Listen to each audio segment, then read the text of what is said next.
Culture eats strategy for breakfast, but culture doesn't just happen. It is developed by engaging, inspiring, and motivating leaders to develop that culture. Darren, it's interesting, isn't it?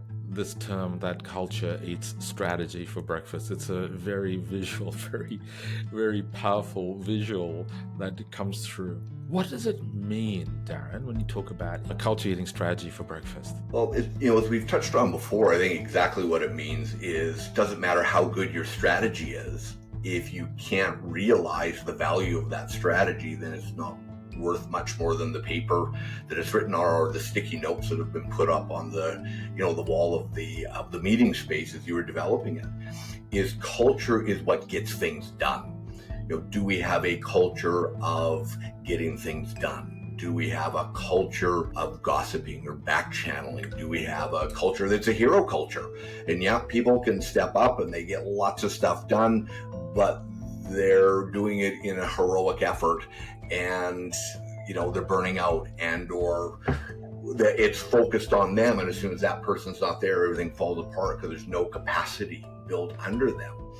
And it's leaders that build culture. It's how do we lead, how do we engage, how do we bring out the best in people so that they can do their best work, so that as the strategy comes down and they understand their part in it, they can bring their A game to delivering their part of it.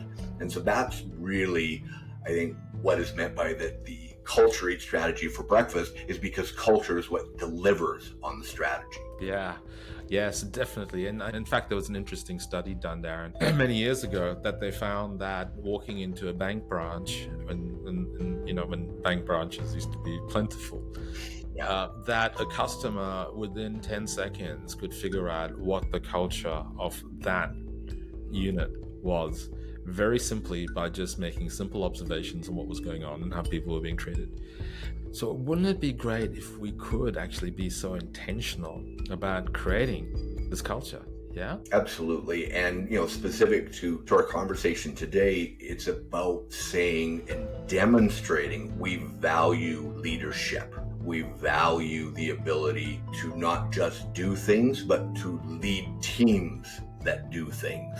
And that then becomes a cultural growth as we build these skill sets and these mindsets and these capabilities for people to be able to lead teams, not just get stuff done.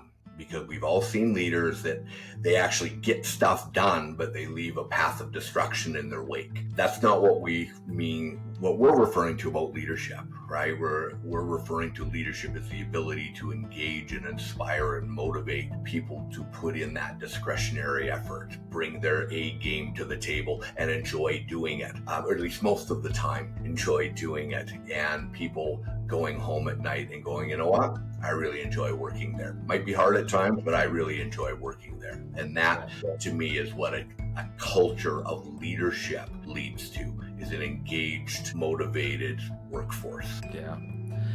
I love your term, path of destruction, because you and me know we've worked with organizations and worked in organizations where you've had a leader.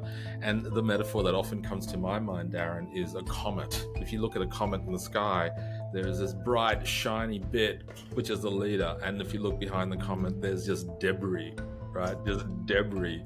And how many leaders have we seen that have this pizzazz, this stage presence, if you like, but if you look behind them, it's just chaos and destruction. Yeah.